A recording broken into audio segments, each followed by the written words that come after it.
Kakak, 2 minggu 2 minggu terakhir ini mami banyak keselnya ya dalam hidup mami ya, karena perbuatan orang-orang yang zolim. Mami berapa kali kena fitnah sampai merusak hubungan mami lah sama beberapa orang gitu. Itulah kejamnya fitnah ya guys. Jadi aku mau bahas tentang orang yang suka menggunakan mulutnya untuk kejahatan. Itu ruginya banyak guys ya, karena gini, kita rezeki itu kan dari mulut, kita ngebuang rezeki juga dari mulut. Contoh misalnya orang itu suka memfitnah, otomatis kan kita udah nggak mau lagi kan berhubungan sama orang itu. Itu artinya rezeki kita buat dia tuh udah selesai sampai situ. Otomatis orang itu nggak akan dapat lagi rezeki apapun dari kita. Karena wajar, karena di dunia ini semua bekerja dengan domain suka dan tidak suka.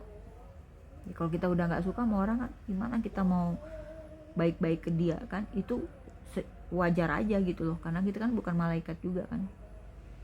Yang kedua, ketika mulutmu digunakan untuk banyak berbohong, ya kan, ngada-ngada gitu kan, omongannya ngada-ngada gitu ya. Kalian tahu nggak efek dari kejahatan yang seperti itu adalah doanya nggak dikabulin sama Allah. Kenapa? Karena alam semesta bingung apa yang dia omongin, saking dia seringnya berbohong.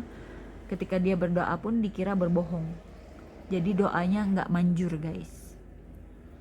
Nah itulah makanya jangan berbohong, karena sekali kamu berbohong, badan kamu tuh merekam kebohongan kamu, otak kamu merekam kebohongan kamu, sehingga ketika kamu memohon sebuah doa yang secara sungguh-sungguh kamu panjatkan, otak kamu nggak bisa ngerespon lagi. Kenapa? Karena otak itu udah sering nerima kebohongan. Nah itu ada penjelasan ilmiahnya. Ini aku juga baru menemukan soal ini ya. Aku pun kaget gitu loh. Ternyata ada hubungannya orang yang sering berbohong dengan tidak dikabulkannya doanya dia. Itu ada hubungannya dengan sains ya ternyata. Nah, jadi kalau orang Islam itu kalau kita kena fitnah, sebenarnya memang sih kita dihancurin ya sama orang itu. Tapi yakinlah, janji Allah itu barang siapa yang memfitnah kita, maka dosa kita dia yang tanggung.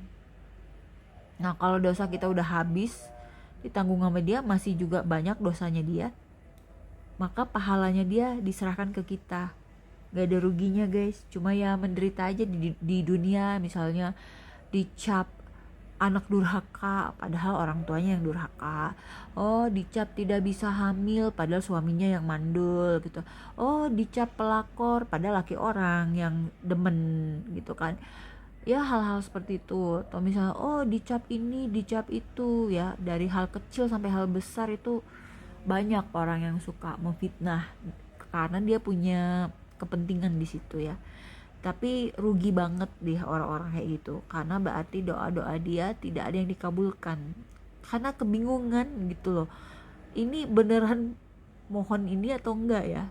Nah seperti itulah guys, penjelasan simpelnya sih seperti itu, tapi penjelasan ilmiahnya panjang sih.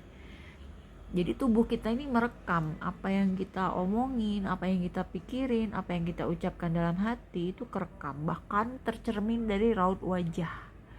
Jadi orang yang raut wajahnya tegang mulu, emang bawaannya tegang mulu, dikit-dikit sensian, dikit-dikit baperan, dikit-dikit suudon sama orang gitu loh. Itu kelihatan dari mukanya tegang gitu.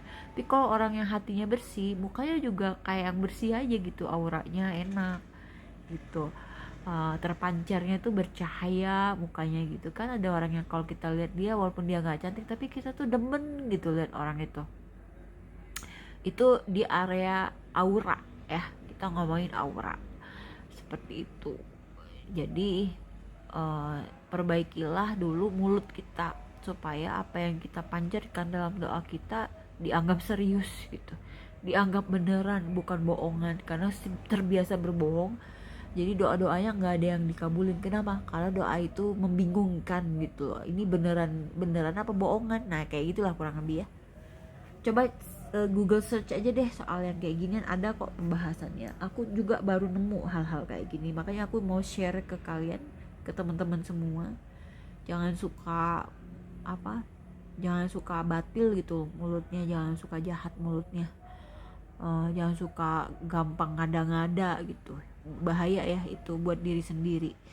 Ingat aja omongan Vita, sahabat aku, yang bilang kalau aku berbuat baik itu karena itu buat aku, karena kebaikanku untuk diriku, dan kalau aku berbuat buruk itu untuk diriku, keburukanku untuk diriku, kebaikannya untuk diriku. Jadi semua balik ke diri kita akhirnya. Kalau kita jahat sama orang itu akan balik juga ke kita. Misalnya gini, penjelasannya itu kurang lebih seperti ini ya. Ketika kamu baik ya, belum tentu orang yang kamu baikin yang ngebales, tapi Allah akan ngebalesnya dengan cara yang tersendiri. Ketika kamu jahat ke orang, Allah akan balas dengan lebih sadis lagi loh. Seperti itu udah banyak kejadiannya. Pokoknya kalau ngomongin kayak gini serem deh guys. Gitu guys ceritanya. Lihatlah anakku dua ini, maknya di sini. Ini anaknya. Inilah malam-malam kalau udah santai kayak gini nih guys.